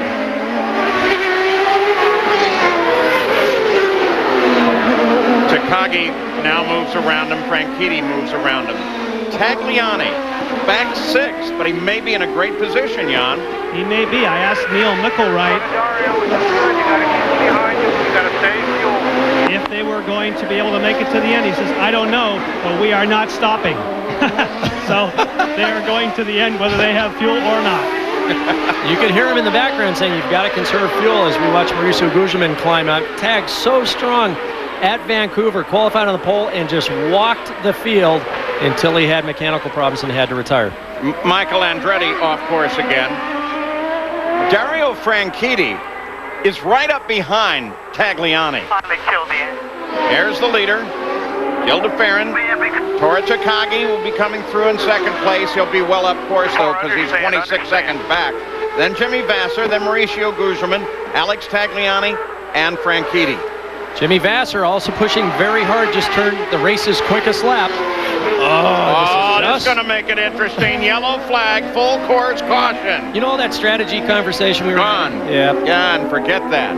Penske guys are already over the wall for Gil de Ferran, man. As soon as they hint of a yellow, man, 8 guys, boom, boom, boom, boom, boom. Just when you thought you had it all figured out. Not for an incident, but for debris, Gil de Ferran will head into the Penske pits. Guys are ready and waiting him. There he is. Coming in. I should suppose. Fuel only. Comes in with that 25-second margin over Takagi. Put it in. We got plenty of room here. Put enough in. Gary? Well, you hear Roger Penske. He's the man calling the shot. 6, shallow. 3, 2, 1. Fuel only. Fuel only.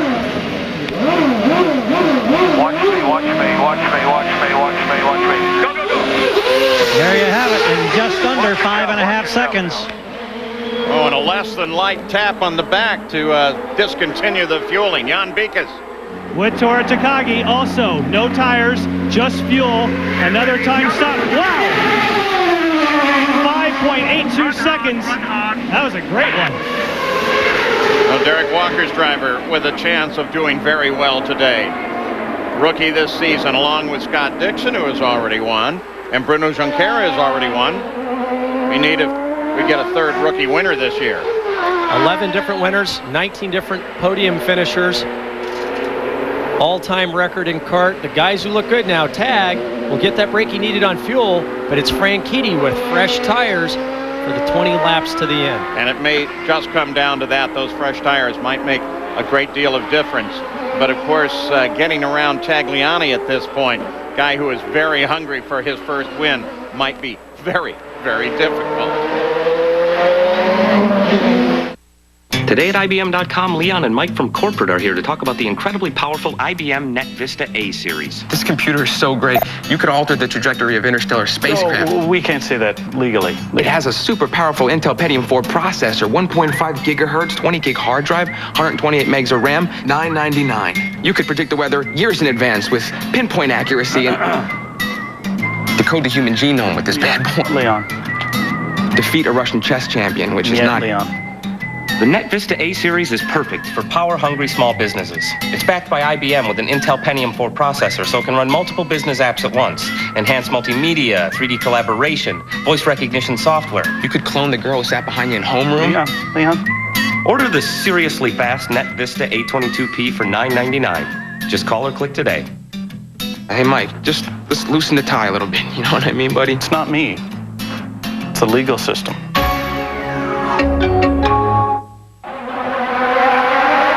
I drive a 900 horsepower Champ car for a living, and it's a pure adrenaline rush.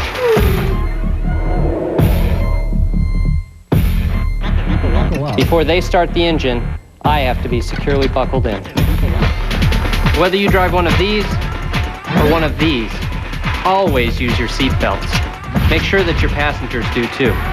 Knowing that you and your family are safe is the greatest adrenaline rush in the world.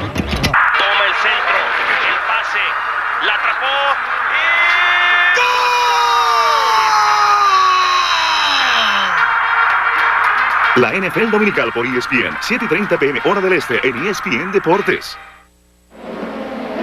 Sports Center on later today, 6:30 p.m. Baseball finishing up a great season. Titans and Ravens, round 1. And Gordon, $6 million man. Reese Davis, Brian Kenny, get you up to date on Sports Center. For more, log on to ESPN.com.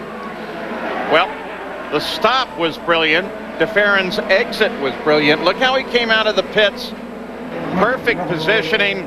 DeFerrin maintains the lead of the race.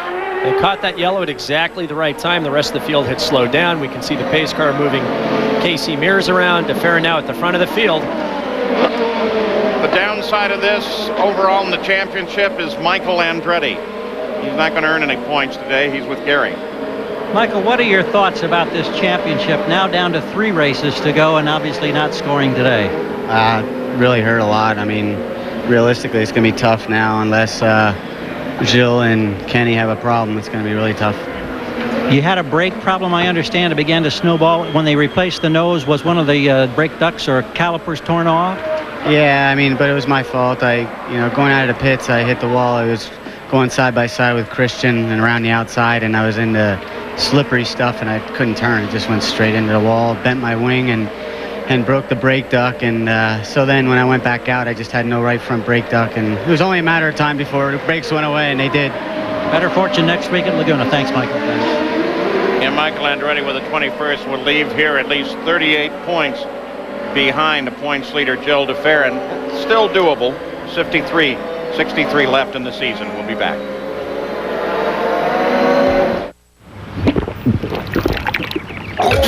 Hey, we gotta talk. That stuff only protects my vital parts for about 30,000 miles. And then what happens? You gotta change it. Make it easy on yourself. Give me Haviland Extended Life Antifreeze. It protects my sensitive parts for 5 years or 150,000 miles. That's 5 times longer than most of those conventional coolants. Now, let's talk oil. Hey! Haviland Extended Life Antifreeze. Add more life to your car. We have got to cut costs, people. Ideas. We could open an account on FedEx.com, save 10% on online express shipping. Okay, how about this?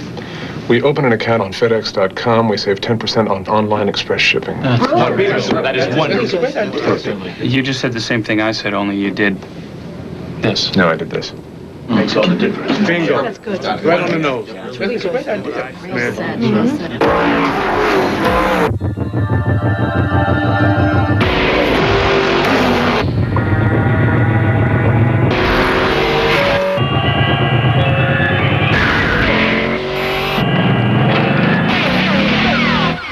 Who'd you expect?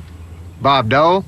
Follow Mark Martin and the Viagra racing team this season. Get to your doctor for a checkup and find out if a free sample of Viagra is right for you. And for more information right now, race over to Viagra.com.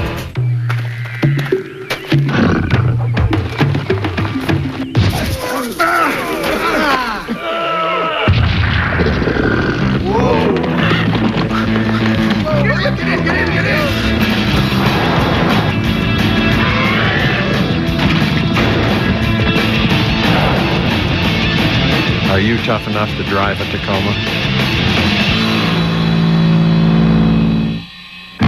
Ready? Green flag has just come out to Jill DeFerrin as the leader of the race and the rest of the field here in Houston. It's DeFerrin, Tagliani, Franchitti, the top 3. You'll see the 25 car of Max Wilson in the order there. There is Wilson. He's currently 18th, 2 laps down. Jimmy Vasser on the yellow came into the pits, topped off with fuel. That dropped Vasser down to 14th.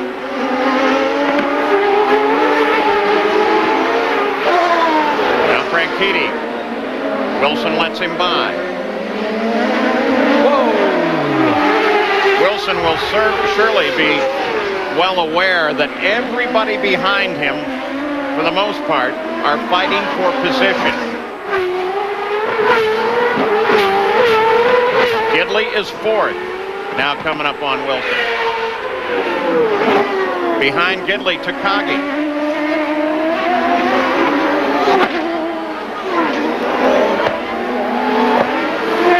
And look back there behind Takagi. There's Max Pappas.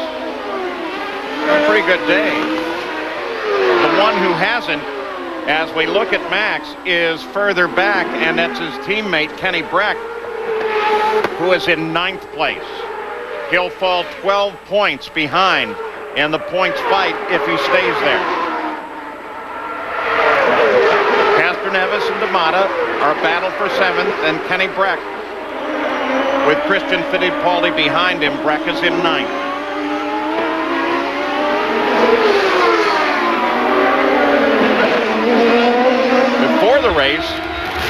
saw Kenny for a moment. He seemed pretty up, pretty happy about the thing, but his ability to turn in a result on a road course, once again, it's a problem for him. What we saw this weekend is he was very quick in the rain session, but in the dry, he could put together one lap, just manhandling the car. But here, when you've got to do 100 laps, you simply can't carry the car for that long. Coming into today, here are the road course points and best finishes. Of course, DeFerrin proves to be the master of them. Michael is most likely not going to be a key factor in this championship anymore. But last lap was right there. Keep the pressure on. That wreck is the worst of those stats, may be his problem for the remainder of the year.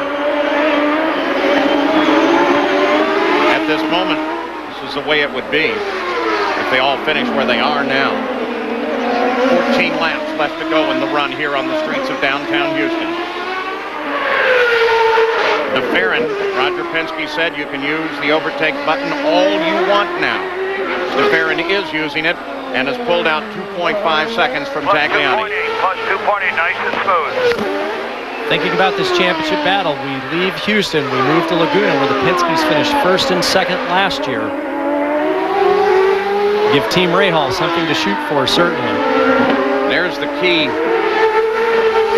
positions on the course right now with Franchitti definitely in the championship battle, trying to get around Tagliani. I'm a little surprised at this. I think Tag's got a little bit more fuel than maybe we thought. That yellow helped him get out of the danger zone in fuel conservation. Franchitti having an advantage with fresh tires. But Tagliani's so strong from the midpoint of the season on. That one position for Franchitti. Franchitti is absolutely critical. Right now, he's 60 points.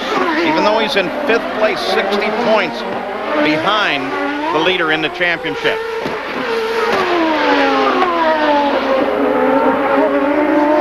And again, you hear that call come out. This time, Alex Timmerman and the Tagliani pit saying, go ahead, use the button, all you need it. Gil DeFerrin, without question, is doing that. Laying on the power button, pulling away. DeFerrin having built that very impressive lead before that last yellow. This is just what you want in the closing stages. He's got a bit of breathing room over Tagliani, 2.3 seconds. He can just focus on pushing as hard as he can, but in a very consistent fashion. You don't want to slow down, but you'll get out of rhythm. You start having second thoughts. Don't let your natural instincts do what they would normally do. So DeFerrin will continue to push hard and try to build this gap over Tagliani, Franchitti, Gidley, and the rest. Use the overtake now on the straightaway. Use the overtake. Let's see if we can make a run on this guy. There was a report from the course that, well, he is, that Gidley was showing vapor every now and then. He just showed it. Course Observer is reporting that in. And remember, many of those are volunteers, both CART volunteers and the Sports Car Club of America. Give up their time, come out, work on the corners. Get a great view, but you got to do a lot of work. That's not an uncommon thing to see smoke at the back of Toyota, especially during low revs. These engines run with such large clearances to try to minimize the internal friction of the engine to produce the most horsepower. Low revs, those clearances are the greatest. Oil bypasses the rings, and we see the smoke exhaust. Not uncommon in the Toyotas. And Gil DeFerrin thus far doing everything that is required of him. Maintain the lead in the championship. Roger Penske looks on, his manager Tom Wirtz there as well, hoping that the next 9 laps go well for their man DeFerrin. We'll be back.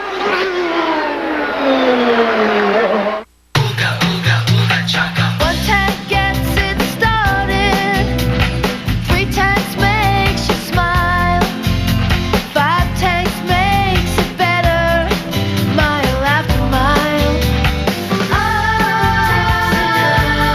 That 5th tank feeling, get high, don't believe it. Texaco, star of the American run.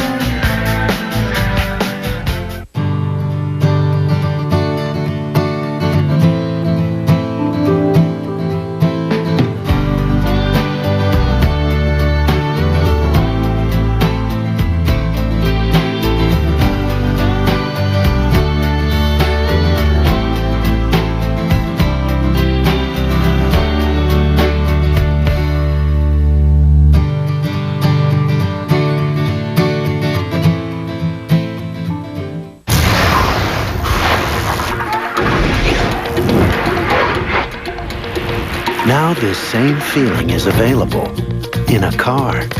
Zoom, zoom, zoom. Introducing the all-new Mazda Protege 5. Yeah, zoom, zoom, zoom, zoom. Zoom, zoom, zoom. Yeah. Same feeling. Zoom, zoom. New form. Yeah, zoom, zoom, zoom. Yeah, zoom, zoom, zoom. Yeah.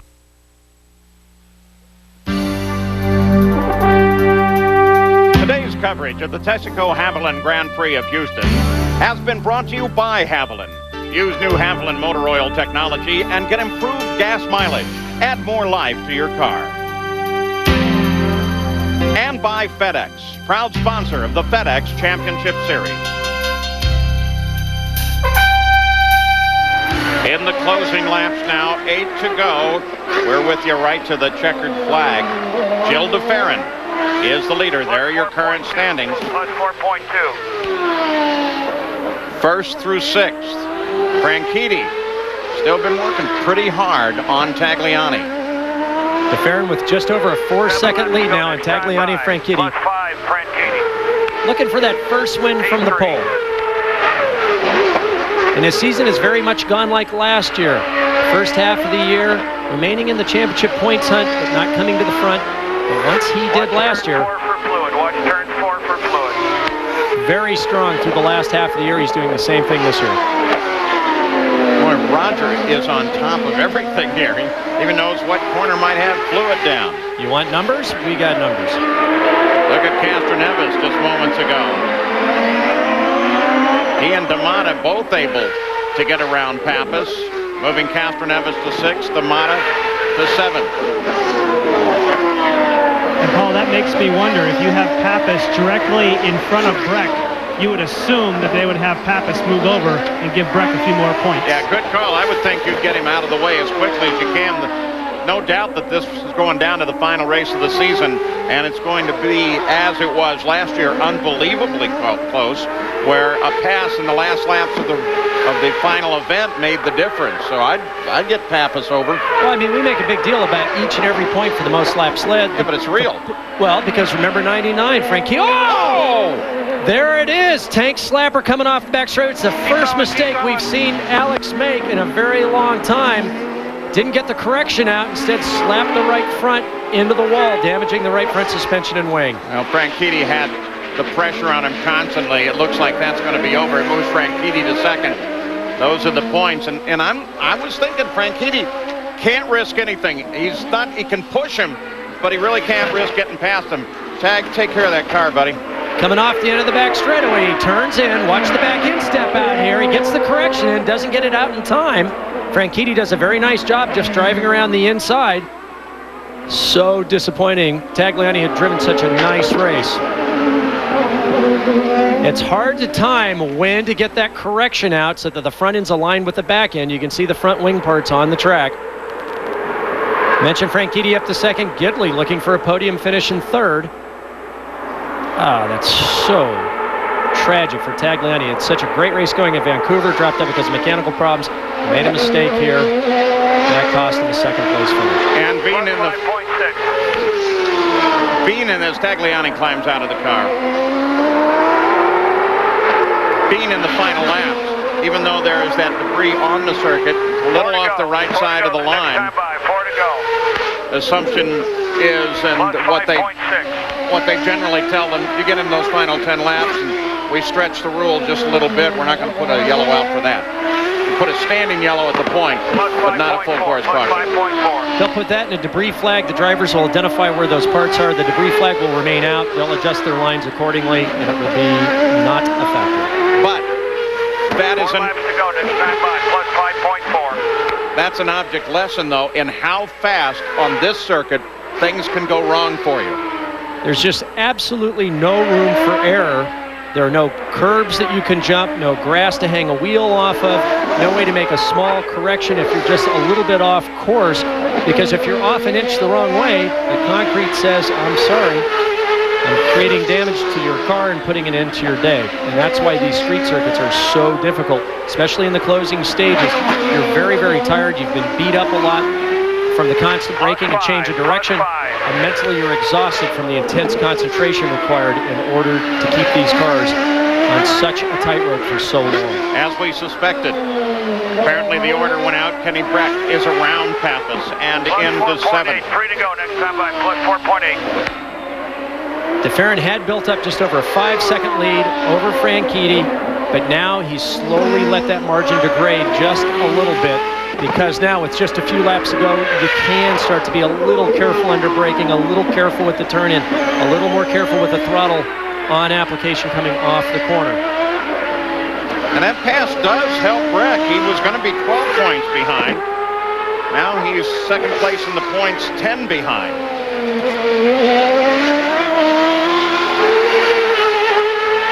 When he came to Penske Racing, join up with Elio Castroneves, they started calling DeFerrin the professor. Well, he's given everybody a lesson in consistency and careful driving thus far today. Oh, big damage there. You could see damage to the front suspension. He tried to get it going again, and it just made an immediate turn. Yeah, but this may bring out the full course caution. Unless you can get it out of the way there. Oh, you can see the right front tire's flat. Well, right rear is junk as well. Yep. When he clouded the wall on the way off the corner. Oh, be careful now. Leaders by. Franchitti will be next around that corner. He's just trying to get it out of the way. He's got it offline, so they'll still stay green here.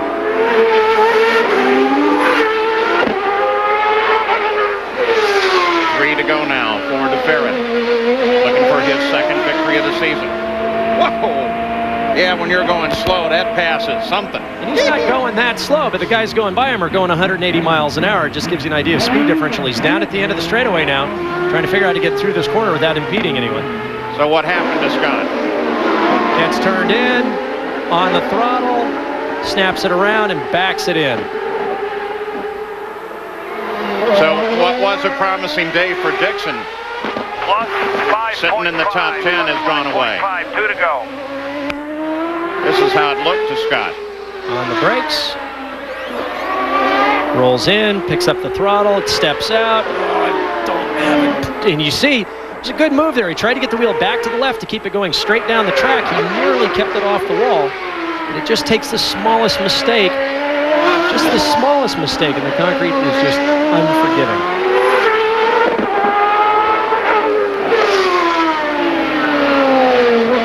For DeFerrin, 2 to go now. Looking for career win number 7. You know, at least in other sports, Paul, whether you're playing golf, tennis, basketball, whatever it might be, you always get that little mental break in between each shot to refocus, figure out how to correct what you've done. In this sport, there are no breaks. +5 seconds. 1 to go. +5. Nice and easy. +5. Even going down the straightaways, you're very busy with controls within the cockpits, radio communications. There's just no time to rest. +5.4. +5.4. Nice and smooth. And I think that's what separates these drivers from all other athletes, is the intensity of concentration for such a long period of time. You can see him look in the mirror there. There's no one to see.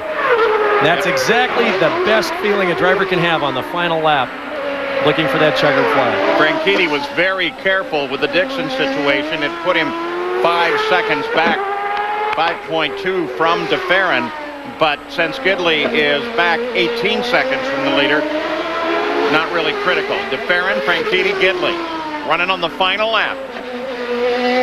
And DeFerrin looking for back-to-back checkered flags. Great job, Jill. Great job. 1-2. Great job.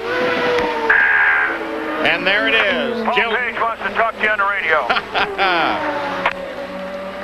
2 in a row, man. You got a streak going. And we'll see if... Across from Kenny's pit, would you? Right across from Kenny's pit here. Winner circle, buddy. And the Mazda winner circle, we're going to see if we can talk to him. In pit lane. In pit lane. Jill DeFerrin, this is Paul Page on ESPN. Congratulations.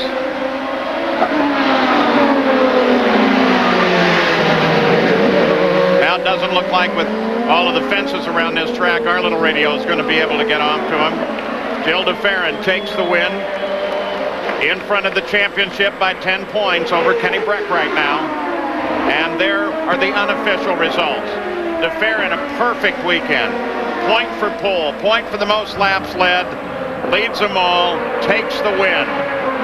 Franchitti 5 seconds back, closes down to 3.4, the margin of victory for DeFerrin, with Franchitti home in second, and for Gidley a third-place finish. There are the point standings right now. Let's go to Gary Gerald.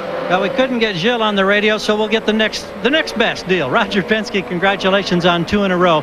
How much did the yellow help you in the fact that you were going to have to probably make that late stop and possibly give up some track position? Well, we were in good shape because we were over 30 seconds ahead. We could have come in at any time and still have been able to keep the lead. The yellow was perfect for us. But, more important is Jill drove a great race. Our strategy was good, but the team has done a great job. He's now back in the lead of the championship, so we got to focus on next week. Great job. Thanks a million. Gil DeFerrin, the only one actually gaining in the championship battle with this race, accepts the accolades of the crowd. In a week, it's going to be the Honda Grand Prix of Monterey.